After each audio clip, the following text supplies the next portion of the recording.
There are many things that are waiting for people out there that people will never access because they don't want to pay the price. You never know the infinite possibilities that lie ahead of you.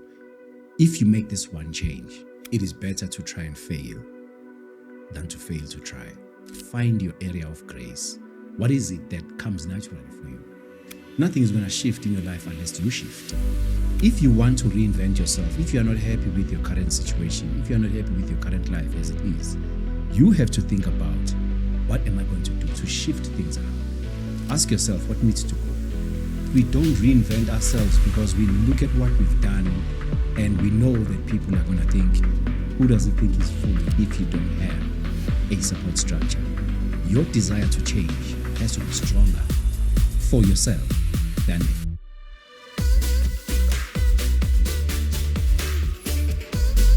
Welcome to another edition of Mindset Profits. Today we are talking about reinvention, the pain, the cost of reinvention, because a lot of people look at success when people are at the end.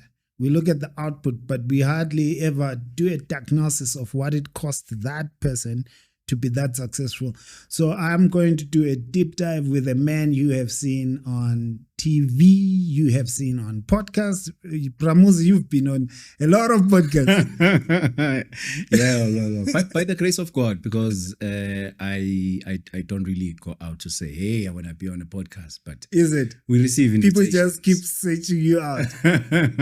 No, I think it's the wisdom. It's the wisdom for me. Thank you, sir. Stands out. And the aura. You have an aura, like in how you carry yourself. I don't know. Is it transferable? Can you share some of it? It's a gift. Yeah. It's a gift from God.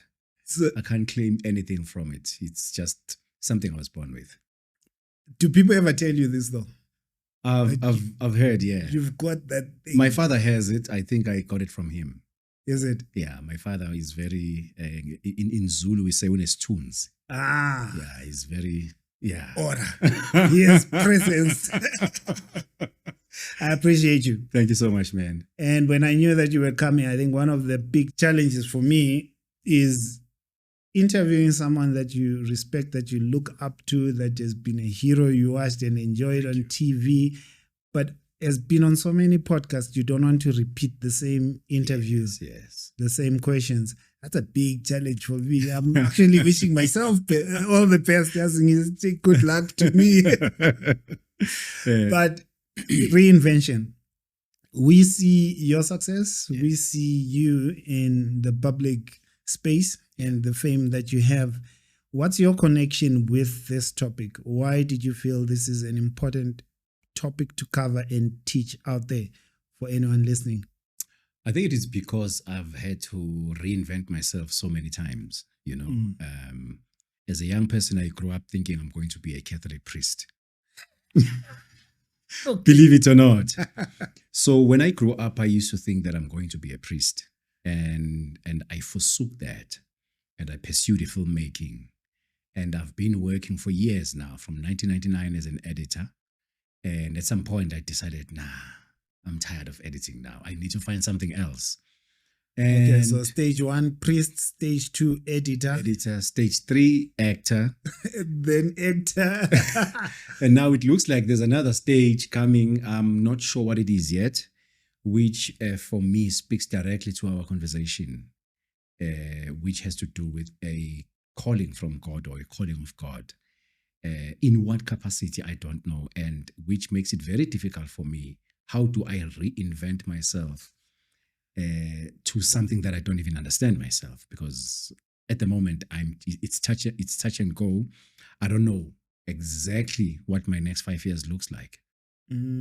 So I'm sort of like in a listening season to listen what's the next thing, which was very difficult for me beginning of this year, because at the beginning of the year, I sit down with my family. I ask for them for their visions. I ask my daughters. I've got 2 daughters. I ask them, what's your vision for this year? How do we help you? I ask my wife, what's your vision this year? How do we help you? And then they ask me, what's your vision for this year? We want to help you. And I'm like, I'm listening. For the first time, I'm not too sure. I don't even know how to dream. I don't even know how to plan, because I'm in a season where I'm listening to the direction that God wants my life to take. That is powerful and unexpected. Yeah. Powerful but unexpected. Yeah. I'm listening to you and thinking of someone who is in a different season. A season where they feel like things have to change. Yeah. Enough is enough. I want to be that new person that is more successful, more proactive, more progressive. But I'm afraid that this will come at a cost. What if I go through the whole journey of trying to improve my life and become a new person and it doesn't work? Because at the end of the day, I will sit with that shame of everyone looking at me and saying, look at you. What are you thinking? Yeah. I think, number one, it is better to try and fail than to fail to try. That's number one. Many people have not realized their full potential because they are worried about what people will say if they fail. The people who fail, in fact, somebody once said, you need to increase your failure rate, because the people who fail are people who actually do something. But people who have a very high success rate are people who don't try anything because they are successful at not doing anything, and they are successful at not failing at anything because they are not trying anything. So if you're out there thinking, I need to reinvent myself, but I'm afraid, just take that dive. You know, sometimes you just need to take a nose dive. God respects people who have faith. God is excited by our faith. Our faith moves God.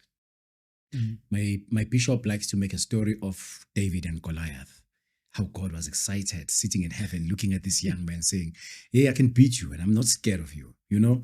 And then he comes with a stick and stone and says, you come in the name of your God, I come in the name of my God. And he says, God was calling all the angels in heaven, says, hey, come. Check this boy. Check this young boy. And then the young boy faced the giant, and everybody was thinking, no, the boy is going to die. But God moves in us when he sees our faith. So if you want to reinvent yourself, if you're not happy with your current situation, if you're not happy with your current life as it is, you have to think about, what am I going to do to shift things around? What am I going to do? Because nothing is going to shift in your life unless you shift. Things don't just happen. You know, it is us who make things happen in our lives. So I think what is important, I would say to that person, just move. Keep moving forward. If you are moving in the wrong direction, God will move you in the right direction because you are moving. And it sounds very awkward for me to say this now because I said, I'm listening. I'm trying to connect. You know, I'm trying to connect because I don't want, at this point in my life, I don't want to move in a direction that's going to waste my time. I've tried many things. I've done so many things. I've tried entrepreneurship. I remember you were talking about entrepreneurship earlier on off camera. I've tried it so many times, but I feel that I'm in a season where God is moving my life in a certain direction, but I need to listen what it is that I need to do.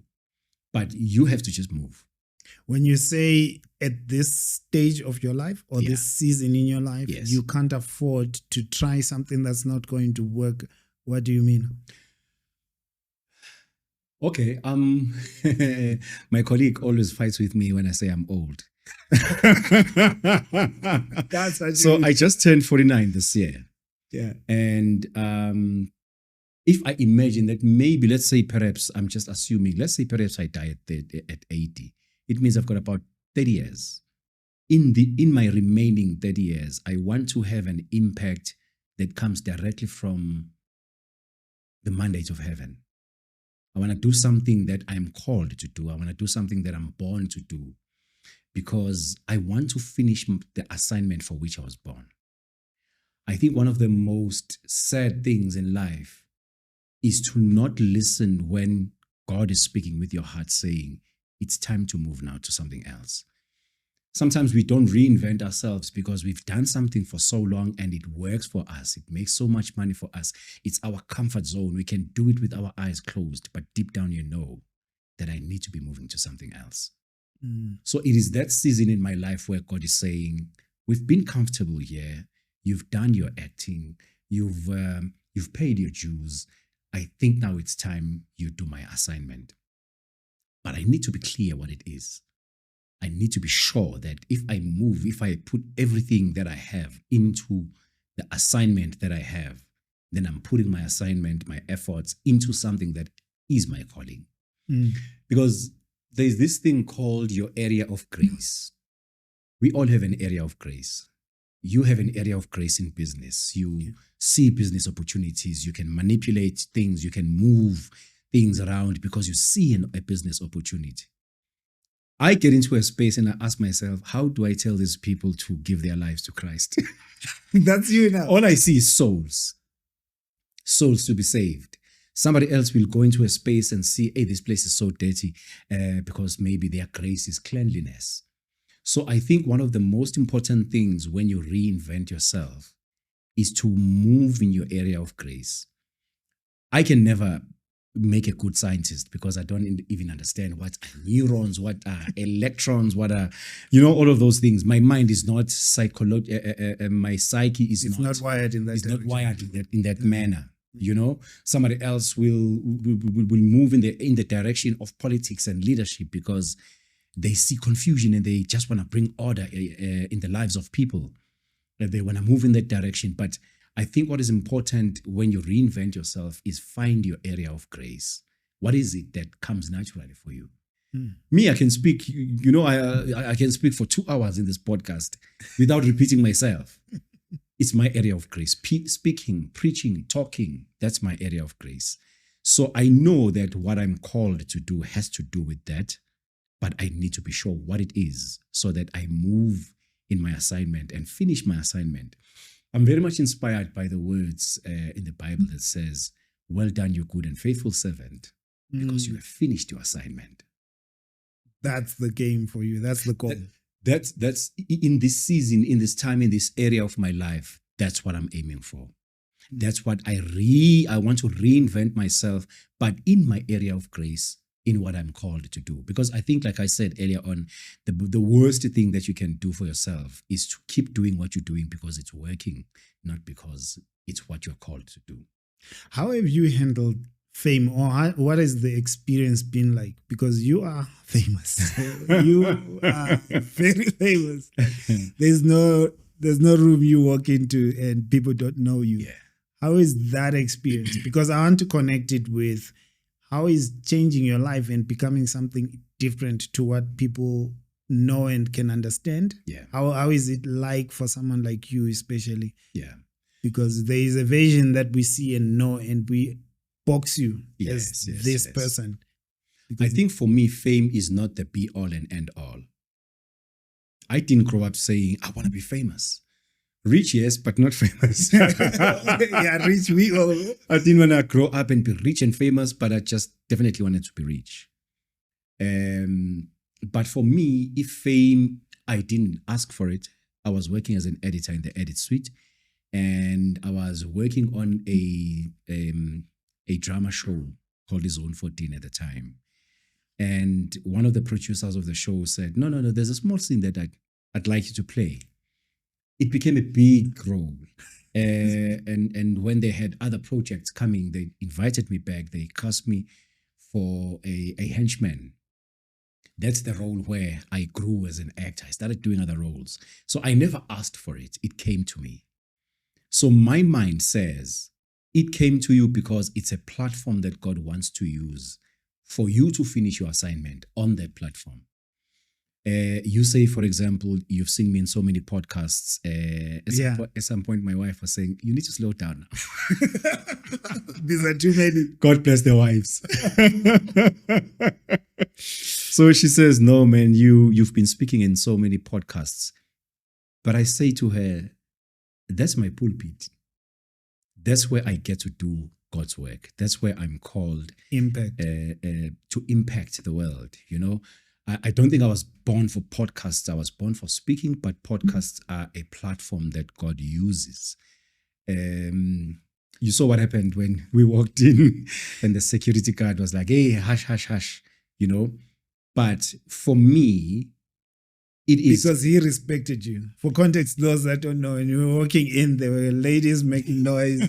And just because you walked in, the security guy was saying, Yes, guys, yeah. Take it easy. take it down. easy. Yeah. But also when we got into the elevator coming Yes. up, you got into a 1-minute coaching session with the young ladies there. Yeah. Is that what you do?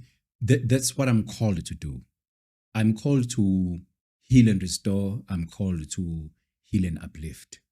So for me to get an opportunity with those young ladies, it was an opportunity to say, the world is waiting for you. Make the right choices now, because sometimes our young people make the wrong decisions when they're young because they think they still have time. I kid you not, before I blinked, I was in my 20s. I blink 1 second, I'm in my late 40s, I'm almost 50 years old. And I'm thinking, where did time go? Because when I was young, I thought I had time.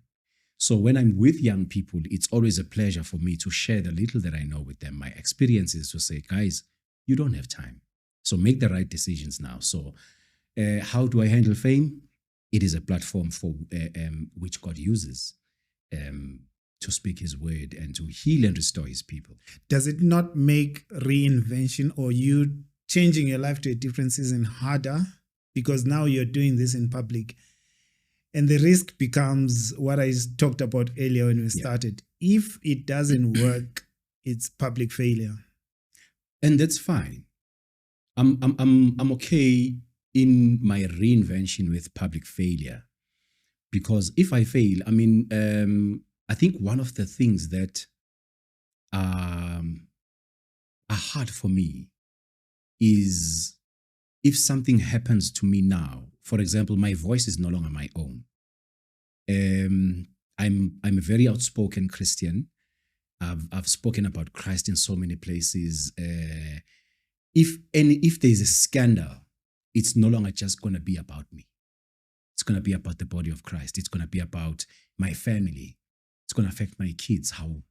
What is your father doing now? There's this role. Maybe we'll get to talk about it later. Yeah. There's this role that I'm playing now in a new show on ETV. The guy is. you can tell us more. You can tell us more. The guy is hardcore. Yeah, he's the owner of a. There's those places where you go, you drink, and there are dancers and stuff. So I own a club, basically. So I'm just those guys. So one of my nephews was saying, uncle, what's going on now? My friends are calling me saying, what is your uncle doing now? On a podcast, he's preaching Christ. And then he's busy playing silly roles.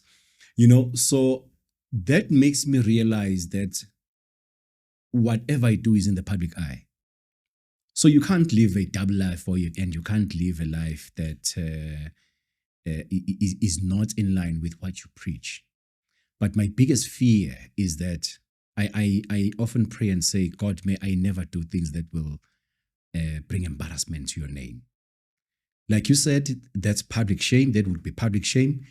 But that doesn't mean I must keep quiet in spaces where I can speak to young people, speak life to them, in spaces where I can tell young people, stay away from drugs, stay away from alcohol, in spaces where I can speak to couples and say, guys, how do we fix this? How do we make it better?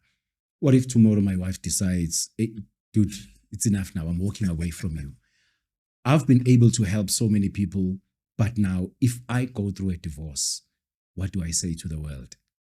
But that doesn't stop me from helping other people. It doesn't stop me from speaking about the beauty of marriage, how to fix your marriage and stuff like that. So I'm willing to go through to suffer failure in my reinvention of myself. It's somewhere at the back of my mind to say, Ndoda, you can fail. Ndoda, you can be accused of rape. Anything can happen, but that doesn't mean I must now shy away, because this is one of the reasons that many people have not reinvented themselves, or many people don't raise their hands, because we look at our own failures, we look at our own insufficiency, we look at our own lack, and we think, who am I to think I can do that? Who am I to think I can carry out such and such a calling or a job. And for the longest time, because I know my shortcomings, I was thinking, yeah, but what if somebody out there says, no, I know Muzi, we used to drink with him, we used to do things with him. I know this guy, I know this, many people can come and say things that I used to do. They won't be lying. I really used to do maybe those things. I used to smoke weed. I used to drink like a fish. I used to get drunk, poop drunk. I did all of those things. And some of us, we don't reinvent ourselves because we look at what we've done and we know that people are going to think, who does he think he's fooling? Who does he think he is? Who, there's a lot that people can say. We've seen you do this. We've seen you do bad things. You've destroyed people. You've said things that have hurt people. And now you're claiming that you are called to heal and restore. Please, come on. And then we stop moving forward because we are looking at our past. Your past is your past. There are things that you will never undo, my brother. No matter how hard you repent, no matter how hard you try, there are things that we've done. We've done them.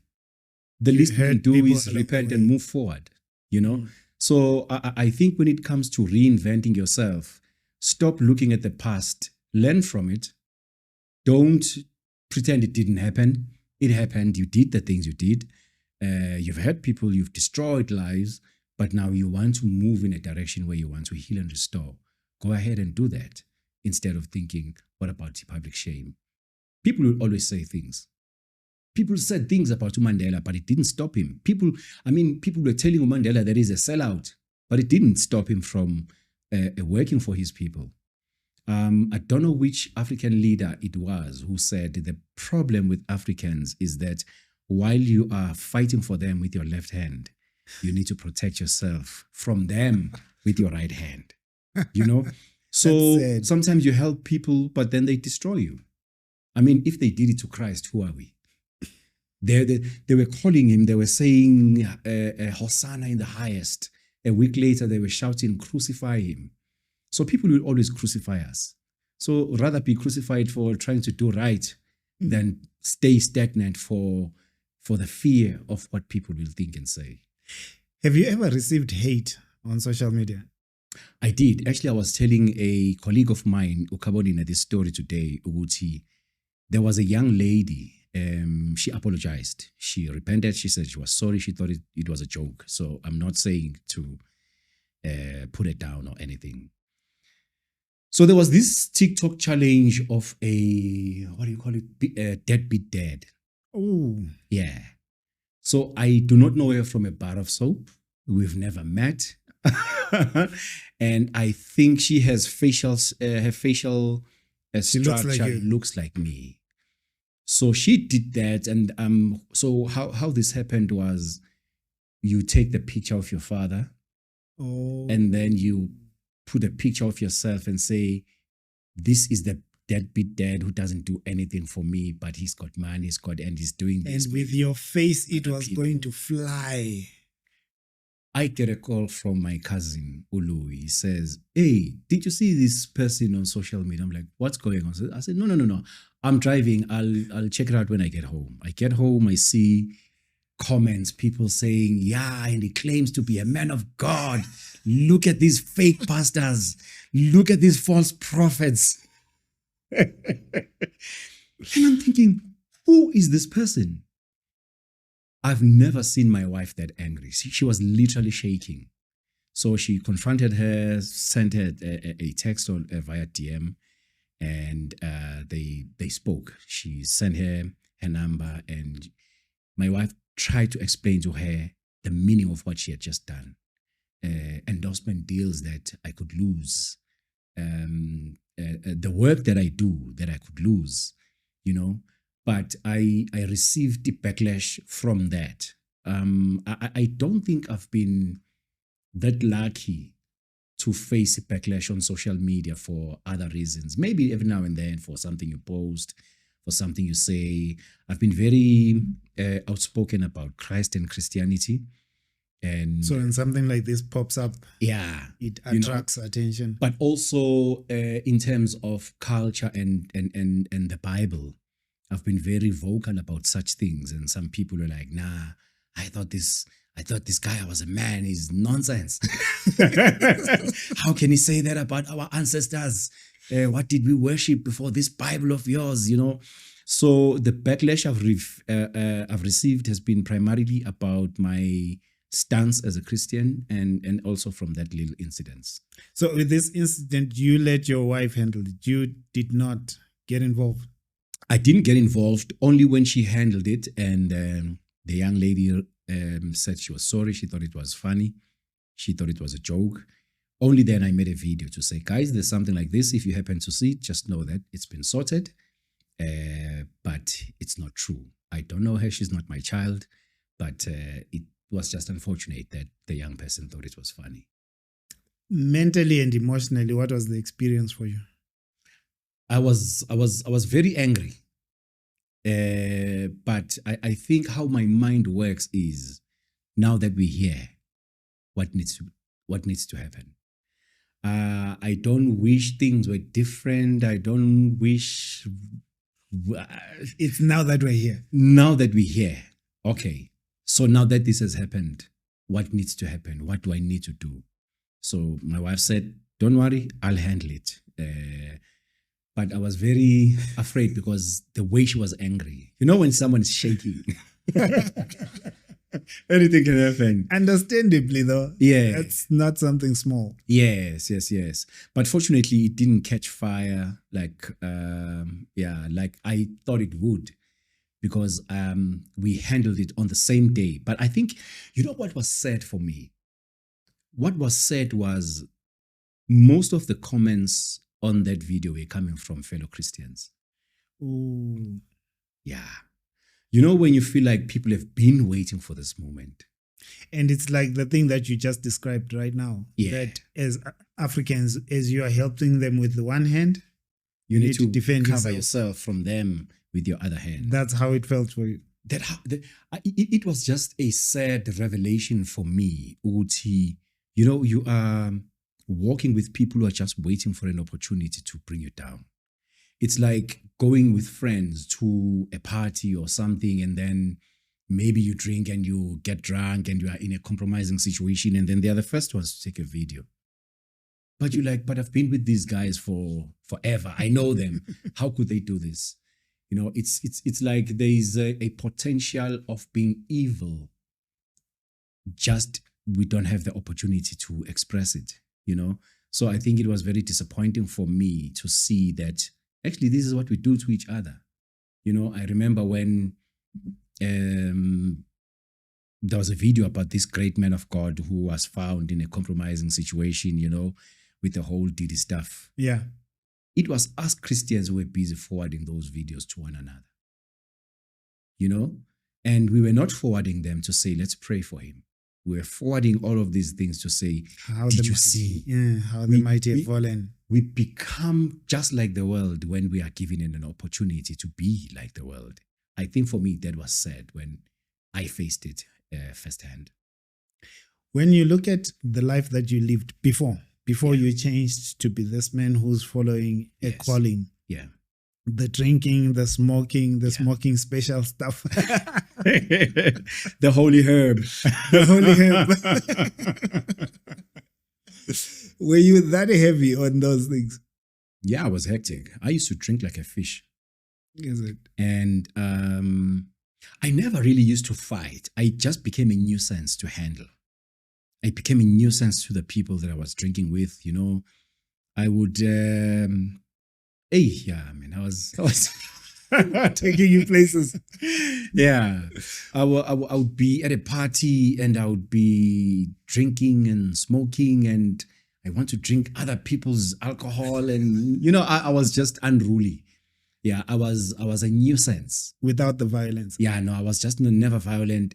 And funny enough, I promised people, when somebody doesn't fight, you always say, I would explain to people how I'm going to beat them into a pulp. Oh, you were fighting with words. I fought with words, and I promised you I would want to fight with you now, but it would never happen. So I think it's the aura thing. It was also God's protection, because I look back and I think so many things could have gone wrong, but God had this plan for me. So this is why maybe I think a part of me doesn't want to do something that's going to compromise him, because I know where he has taken me. What made you change? What was the process like of changing? Because there's addiction involved when you're drinking that heavy and smoking that heavy, and change is not as easy. And also there's the other side. Yeah. A lot of the community of friends that you've built around you are familiar with a certain version of you. And that version now has to die. Yeah. And there's that discomfort of how are the friends going to handle you when they can't control you and they can't understand you. You're unpredictable now. You're unfamiliar. Yes. But these are the only friends you have. Yeah. And one of the worst things for me that made it very difficult for me to stop the life that I was living is because friends always said, "Oh, you are so funny when you're drunk." You know, even when you say, "Hey guys, I want to stop now," and they're like, "No, you're so funny when you drink. No, we'll buy for you." So it became very difficult for me to change at the time because my friends enjoyed my company when I was intoxicated. But when I got married, this is now where, because as a young person, I think I was lucky in the sense that I used to love reading self-help and motivational books. So I always had a vision of myself and how I wanted my future to look. And I knew that the way I was living at the time, I would never reach my goals if I didn't change the course of my life. One, I knew that marijuana has to go. Mm-hmm. Two, I knew that at some point alcohol would have to go, but I didn't want to leave it because I used to really enjoy it. And which made it very difficult for me to stop drinking and reinvent myself as someone who doesn't drink. It's been 10 years now that I haven't touched alcohol. And it's very interesting, particularly with the young actors, when I speak with them at work and I tell them that, "No, I used to drink." And then they're like, "Ramosi, you used to drink." And they don't believe me,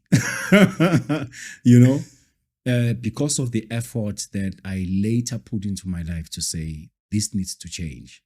But I did not start out saying, "No, I want to be a Christian. I'll go to podcasts and speak about Christ." I just wanted to change. And all of these things came as a result of that, which is maybe something that I would want to encourage someone out there to say, you never know the infinite possibilities that lie ahead of you if you make this one change. Wow. Sometimes you look at your life and you think, "Hey, but that would be a tall order. That would be a lot for me to change." Just take it one step at a time. Take it one day at a time. You never know. There's a very beautiful line in Mandino's book, The Greatest Salesman in the World. He says, "You will never know what lies around the corner unless you turn the corner." You'll never know the infinite possibilities. You'll never know the things that God has in store for you if you don't change. If you remain on the same path, you know exactly where that's going to end.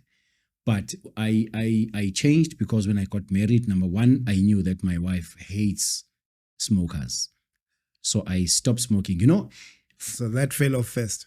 That was the first thing to fall off. And I remember the last time I smoked, I had a joint in my hands. I said, "Guys, this is my last one." And they said, "No, that's a good one. That's a good weed. That's good weed. Now it's high now." I said, No. Guys, this is my last one. I'm not smoking after this.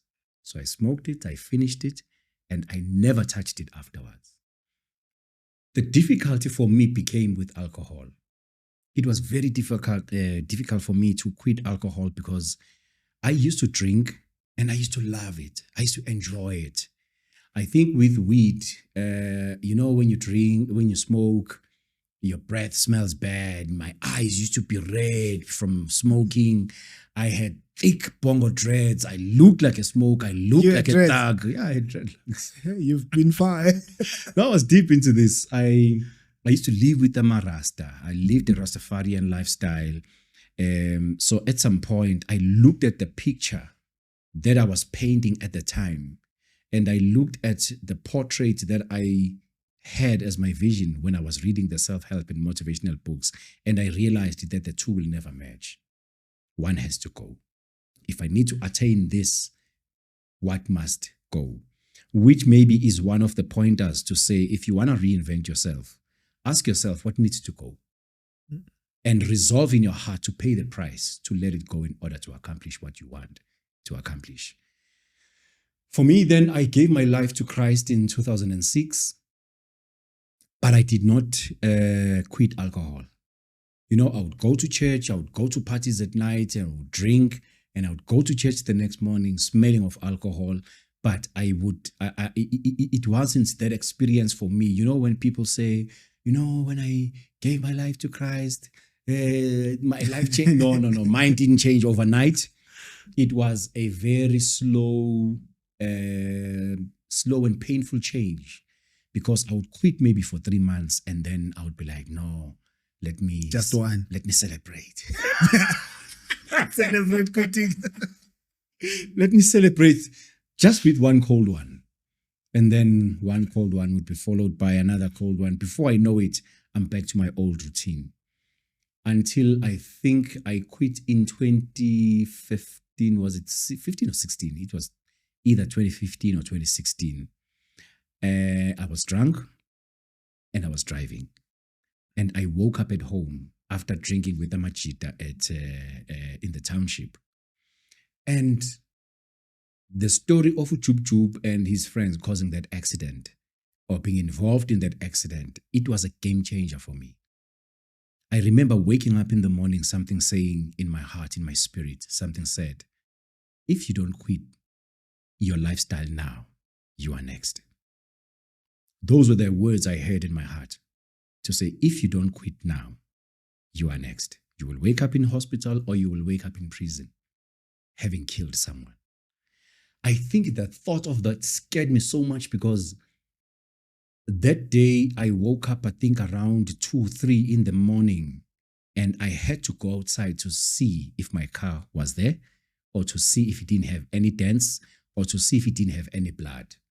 Just to make sure you're not... Just to make sure I didn't kill anyone and I'm not going to jail.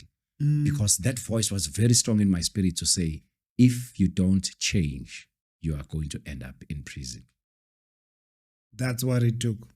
That's what it took for me to realize. And I imagined a life that my kids would live without me, without a father, because I chose to be drunk. I imagined a life that my wife would live because her husband chose to drink with friends and then drive. I quit there and then. By the grace of God, for the past 10 years, I haven't touched alcohol. And I don't even crave it. Anymore. Not anymore, yeah. What support do you think got you to being the Muzi that we see? Do you have support structures that helped you along the way? My wife was very supportive, because she also said I was a nuisance when I was drunk. And just the love of family, because I think when I grew up, I always wanted to be a husband and father. And I always wanted to be there for my kids. I always wanted to be a husband to one wife and a father to my kids, a present father. And I think seeing my kid for the first time, Ubuhle Benkosi, I think seeing that precious little face, I was like, I can't rob you of a father just because of my lifestyle. So I think the support I got from my cousin Ului, when I told him I've finally quit alcohol, he always tells the story that you don't know how happy I was when you told me that you don't drink anymore, because you are a nuisance when you're drunk. Everyone kept saying the same thing. Everybody kept saying the same thing. So for him to say that, he supported me to say, hey, don't touch it, And my wife was very encouraging as well. So I think it is important to have a support structure. But even if you don't have a support structure, your desire to change has to be stronger for yourself than expecting other people to encourage you. Because sometimes we don't change our lives because we are hoping somebody's going to change us. Nobody's here to change you. Nobody wakes up in the morning to say, you know what, I want to change your life. It's fine if people do it, but nobody was born to change your life. Nobody came here to change your life. You are responsible for your life. Let other people support what you are doing, because sometimes we don't do things because we expect other people to support us. But no, it's a bonus if people support you. Let them support you in motion. Let them find you in motion, doing something. Like you were talking about business earlier on, you can't support someone who's smoking and drinking and doing nothing and say, boss, I just want to be a businessman. But what are you doing? I always ask the same question to people who say, hey, I want to be an actor. I'm like, okay, so where are you acting right now? So if you say, let me help you, I'm helping you do what? Are you acting ekasi? Are you writing stories? Are you writing short plays? Are you shooting with your phone? Have you shot something with your phone? Have you gone to YouTube and checked what makes a good actor? You find that the majority of the time people haven't done the groundwork, but they just want to be on TV. So unless you are doing something, nobody's going to support you. What do you see in your background that helped you succeed in your career and now? I come from a very complex family. My father as a youngster had 4 kids and then got married and had 3 kids. So there's 7 of us with my father. And I was raised by my mother, by my grandmother, by my grandparents at first, and then my mother raised me. And then my father at some point when I was 11 years old also started being a part of my life. So I didn't like that kind of a family structure where your mother is there, your father is there, your grandparents are there, you have a half brother there. You know, I didn't like that. And I vowed as a young boy, I didn't even know that it has a name. I vowed as a young boy that I'm going to end this cycle. I said to myself, this cycle ends with me. I don't want to have a baby mama. I don't want to be a baby daddy. I don't want to have, you know what they call us? They call us well, you started off choice assorted. Choice assorted biscuits. I didn't want that kind of a setup where you have kids, but none of them have, all of them are half brothers and half sisters. So I looked at my life and I said, this is not what I want for myself. Maybe one of the reasons I kept reinventing myself was because I was trying to be a good father and I was trying to be a good husband to my wife. So I think when you carry that trauma, I'll call it a trauma. When you carry the trauma, there are certain things in your life that you want to do differently simply because you carry that invisible cross, because you want things to be different for your kids. It gives me so much joy to be able to take my kids to school, you know, to be able to say, oh, okay, I knocked off early, I will pick them up, you know. So I think for me to begin to see the possibility of being a good father, a good husband, to have a house, because I grew up with my grandparents and I grew up with my father, and then I would go and spend time with my mother, but I just wanted a nucleus where my kids would live together with me.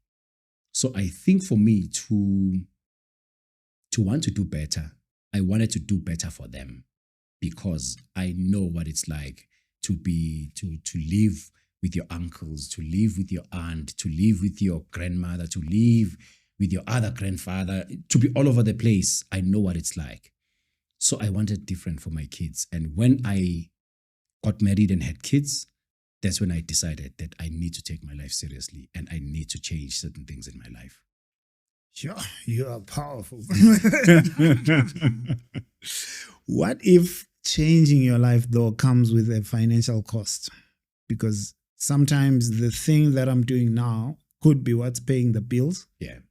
And I need to leave it because now it doesn't align with my values. I think you gave an example of maybe through acting, they might throw a role that doesn't align with the values that you have now. What if leaving and walking away comes with a financial cost because you lose that job? It always comes with a cost. There's a price to everything. I was watching a video the other day by Leonard Ravenhill where he preaches about the cost of the anointing, the price that you have to pay to live an anointed life. There's a price that you've paid to leave everything that you've known all your years, to start your own studios, to start your own podcast. There's a price you paid when you said, for example, The first year was very hard. You got like 1,000 followers, then you got 9,000 followers, and then 50,000. And somebody looks at you with 50,000 followers, and they don't realize the price you've had to pay in order for you to get where you are. For the longest time, if you are reinventing your life, you will burn the midnight oil. You will do so much and not see the results. That's the price you pay. There's a price that you are going to pay to get where you want to go in life. So if you think, I'm just going to reinvent my life, no, I'm just going to change, your friends, your circle of friends will change. Your mindset has to change. The people that maybe you used to support will no longer get support from you, and they will say, now Angela is no longer supporting us. And then you begin to see true colors of some people when you can't support them. But there's always a price to pay. The question is, are you hungry enough to change? To pay that price. To pay that price. Remember when I said, you ask yourself, where am I? Where am I going? What price do I need to pay to get here? What do I need to stop doing? What do I need to start doing? There'll always be a cost. When I was transitioning from an editor to an actor, there was a season where my finances took a dip because I wasn't making enough money as an actor, and I stopped making enough money as an editor because now I need to spend more time acting. I can't take certain jobs now as an editor because I need to invest in this thing. So there was a time when my family wasn't making enough money because Muzi is busy reinventing himself. Trying this acting thing. By the way, I also tried to be a music executive at some point. You've been through a lot. Paid some payola at some point. Hey, payola. So I've tried so many things, but I think the more you pay the price, like I said earlier on, there's a lot of blessings that are hidden in the price that you have to pay. There are many things that are waiting for people out there that people will never access because they don't want to pay the price. I never thought I would be invited by the likes of you to a podcast that is doing so well. If I didn't pay the price to change my life then, you never would have thought about inviting Ramosi to, unless you are calling him as a para to say what went wrong. How did you blow it? You know, how I blew it. What's the show? It is, I blew it. I blew it, yeah. It's up to you what you become in life. But there are certain blessings that come with you changing your life, that came with me giving my life to Christ. I see now a circle of my friends, and I see the people that I meet. The other day, I got a text from a bishop saying, "Oh no, I'm just checking on you. How are you doing?" And I'm showing my friend. I'm like, "Hey, I'm getting calls from bishops now, you know." And 2 hours later, another bishop called me and said, "Hey, how are you, my man? No, I just wanted to check on you." Wow. I'm like, all these people never would have called me if I carried on as a drunkard and a smoker and a fornicator and all sorts of things that I used to do. But everything that is coming into my life now, at some point I was endorsing a clothing brand. Who gets paid for wearing clothes? You know? But that was a blessing that I never aimed for. I never grew up saying, "Hey, when I'm old, I want to be a brand ambassador of a clothing brand." But get it happened. paid to wear stuff. You get paid every month to wear their stuff. Where does that happen? Why? I paid the price. So maybe just as a word of encouragement to somebody out there is, no matter how hard it is for you to pay that price, even if your finances are going to take a knock, you know, there are people who reinvent their lives. They use their many years investments to go back to varsity, to go back to school, to go back to a college, just to reinvent their lives. You know, and that becomes the price they pay. That becomes the price they pay, and also there are many people. You have to sit down with your family and say, "Guys, we're not gonna You're not going to go to the schools that you are used to for 2 years, for 3 years. You tell your wife you're not going to go out every Friday for the next 3 years. Everybody pays the price at some point. Maybe you will not see other people paying the price, but everybody pays the price, just in things that you don't think and things that you don't see. But everybody pays the price. If it is easy for you to get, it will be easy for you to lose. It's not worth getting anyway. But the harder, somebody once said, the sweetness of the victory is in the difficulty of the thing that has to be overcome. Yo. So if it is hard for you to pay the price I just graduated at a theological college. I never thought I would be a theologian. But because I gave my life to Christ, I started reading the Bible. Somebody encouraged, brother, there's a college like this one. Go to that college. And I completed the course. I graduated. Something that never would have happened if I got stuck there. Maybe as a word of encouragement, no matter what the price is that you have to pay the price, because there's so much more that's waiting for you on the flip side. Ramosi, the wisdom you have, how did this come about in general when you reflect on your life? Because I think I'm not the first person to tell you this. Everywhere you are going, everyone is saying the same thing. How did you develop yourself?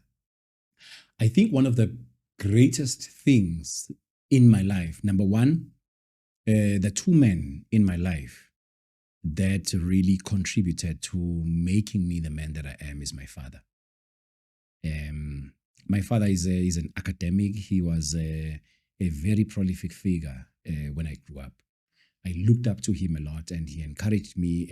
He was a reader. When I started reading self-help and motivational books, it was his book. Think Like a Winner by Dr. Walter Doyle Staples. And then it was also my grandfather, my maternal side of the family. My grandfather was such a great and prolific figure who loved his family. My grandfather loved his family. I think I learned to love family from him. My grandfather was a community leader, he used to fight for people's rights. So when I grew up watching this man, deep down in my heart, there was something that says, I want to be like this man. So when I grew up, spent a lot of time with my mother as well. I spent a lot of time with my mother, and she would always encourage me to do better in life. If I was doing wrong things, she would always be the first ones to say, you're never going to achieve your dreams if you live like this. So I think those three people had a real impact in my life. But then as I started reading self-help and motivational books, I fell in love with the mind of man, the subconscious mind, the power of the mind. Napoleon Hill's books, Think and Grow Rich. I used to read a lot of positive thinking, Dr. Walter Doyle Staples' books. So I used to eat those books when I was younger.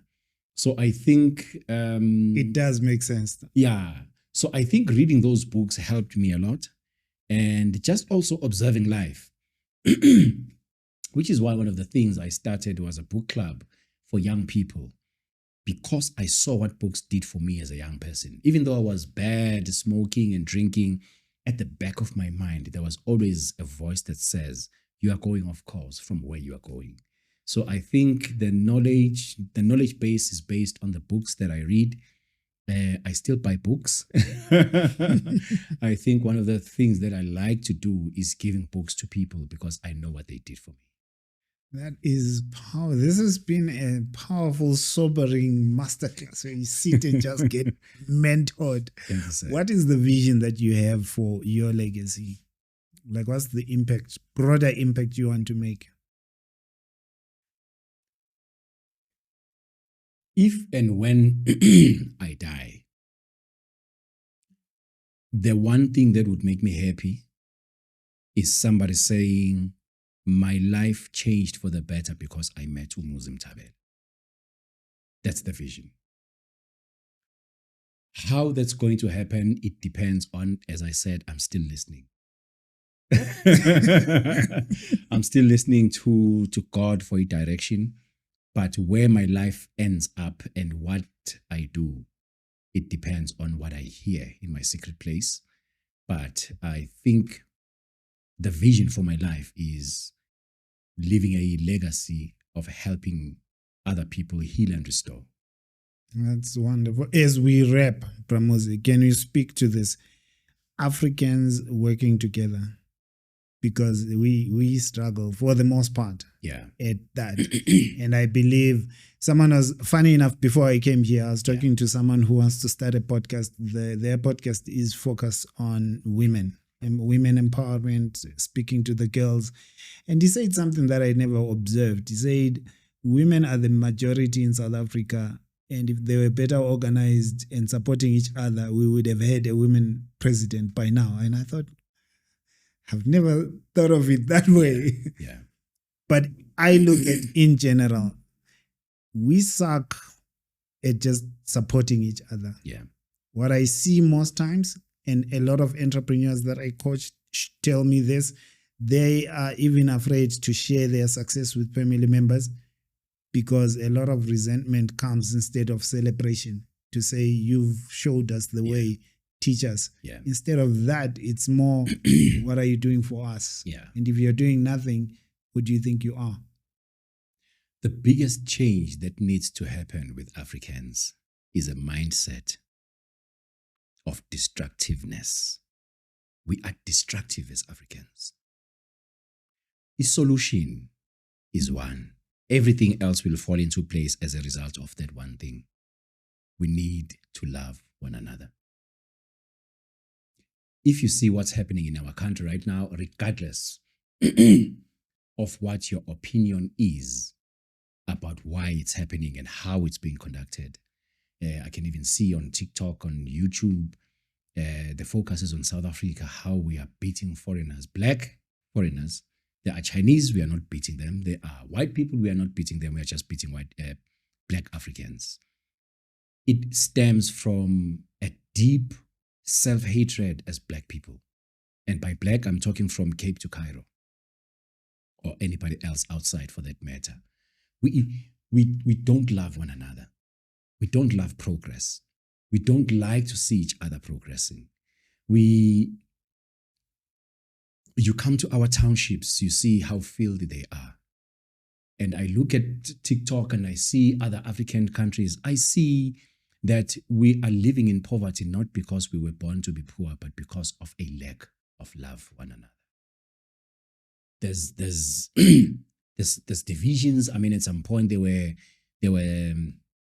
killings of the Hutus and Tutsis. You look at other countries, they hate each other because one is an Igbo, the other is... We've got all these tiny little tribes that hate on one another while they're so-called enemy. And I'm saying a so-called because from a Christian perspective, people with a different color to yours are not your enemy. The enemy is the one working behind the scenes. But I think Africa needs to unite, but the first thing that needs to happen, we need to love one another. The second thing that needs to happen is those old men, those old presidents who are refusing to leave the seat, please vacate those seats, those presidential seats. These old men, they want to die on the throne. And the world has changed so much. You know, there is there's a fast change in the world. There's a rapid, radical change in the world. The world is moving in the direction of AI. Those Mkulus and Kokos do not understand artificial intelligence. They don't understand technology. They don't understand. They just want to stay and hold on to power. Those old men, they need to vacate those seats. I know at least one friend of mine who's going to be so happy about this part of the conversation. No, I mean, Ekasi would say, bias coster. They are costing us because they've got this old mindset and new things are happening. I look at other countries like France, all these other European countries. Their parliaments are full of young people, but our parliament is old men who don't want to leave the seats. And they are stealing, they are thieves. You know, let's face the truth. The reason so many people have left their countries and come to South Africa is because our African leaders have let us down. A majority of the people who are in South Africa don't want to be here. They would rather be in their own countries. They've got lands, they've got businesses, but they've had to leave because somebody's busy stealing. Just like our leaders are busy stealing. That's why they are in Madlanga Commission. And people are stealing so much money just so that you can drive a car with 4 pipes that makes a noise in the streets. It really makes me so angry because we end up now having to face, you come across people, they're asking, so what's your opinion about what do you call it, March and March, and what's your opinion about Operation Dudula? All of those things would not happen if those leaders have a heart for their people. Look at this young gentleman, Ibrahim Traore, what he's doing for his country. He's a young man, a visionary who is willing to pay the price for his people. I remember at some point, some South African musicians wanted to go there to have a concert. He said, nope, wait, we are still rebuilding. Hey. Yeah, he said that, no, stop bringing your naked celebrities here. We are still rebuilding. There is so much moral degeneration simply because the rod starts from the head down. So I think our African leaders, we really need to relook at the issue of leadership in Africa and stop. I just pray that God raises a generation of leaders with a heart for people and with a heart for God. Leaders who have a spirit of the fear of the Lord. Because these people are stealing and they're destroying our own countries. I mean, somebody once said to me, this is about 10, 15 years ago, a director from I can't remember which country came from, but he said to me, Mthabela, South Africa is the hope of Africa because we have messed up our own countries. And now we are all behind South Africa to say, guys, we know how countries get messed up. Don't walk in our footsteps. Don't mess up your country. And then he said to me, if South Africans mess up your own country, where do you think you'll go? Because you will not be accepted in other countries because of all these killings and beatings and, So if we mess up in South Africa, even people from outside South Africa who have their hope in South Africa, they lose their last hope. Of course, God is raising other countries now. I usually say, countries have a national mandate that comes from God. Now, this is just my opinion. But I listened to a sermon by John Mulinde, a Ugandan preacher. Okay. He speaks about how countries have a national mandate. I personally feel like there was a special spiritual mandate that South Africa had, but we lost our plot along the way. And because we are losing the plot, God is going to raise another generation in our stead. And I was not surprised when I saw what Traore is doing in his country. That is the work of God, raising a young person to fix his country for the sake of his people. Whose people? God's people. Because I think one of the biggest mistakes that our leaders make is thinking because you are in a position of power, you can get to play God, you can lord over other people. I think we've lost it as a South African. I'll make an example. The national anthem of South Africa comes from a song by Enoch Sontonga. We used to sing as Africans when we were fighting apartheid. We used to sing his song as a prayer. Murena buluka sichaba saheso. God, take care of our country. Nkosi sikelele Africa. We sang for the whole of Africa, and then we would say, Woza moya oyingcwele, come Holy Spirit. The moment we got our freedom, we dropped the prayer and we focused on other things. Why did we drop the Holy Spirit? After he helped us get the freedom. So I think as Africans, really, number one, if we are to fix our problems, love is the first solution. Love one another. We need to love. I need to love my Zimbabwean brothers. I need to love my Ghanaian brothers. I need to love everybody. But the truth is, this will make me unpopular, but I'll say it. But the truth is, there's a lot of other people as well who come to South Africa with an attitude towards South Africa and South Africans. And you can't come to somebody's house and then start disrespecting and think it's just going to be a Sunday afternoon. No, life is not going to carry on like it's a Sunday afternoon. So I think as much as you come here with a hatred for South Africans, South Africans as well need to love people who come from outside. Because I'm not saying it's okay to beat anyone, but if we are to beat anyone, why is it only black people? Why aren't we beating the Chinese? I'm not saying we should. Why aren't we beating other white people from France, from England, from America, from anywhere else? Why is it only that it is black people that are beating one another? Because of our deep-seated hatred for one another as people who are melanated. Have you traveled outside South Africa? I've traveled not far. I've traveled to not Botswana, Namibia. I've traveled to Kingdom of Eswatini. So I haven't traveled far and wide. But yeah. Generally, what has the reception been like for you in those countries? It's been great. Sometimes you go to another country hoping that your fame will be less than at home. So when I travel with my family on holidays. And then we find that actually they know you there too. It's just like home. What's your word to the broader continent as we close? Parting shots. I think we need to raise a generation of producers instead of consumers. Hey, South Africans love to consume. I mean, there are countries in Africa with resources that are making other countries thrive. Let us raise a generation of people that love their countries, number one. Let's take care of our young people. Let's take care of the youth. Let's support the youth. Let's start programs that will help young people. There's something beautiful that was done by our former president, Ntando Maseko. He started a program of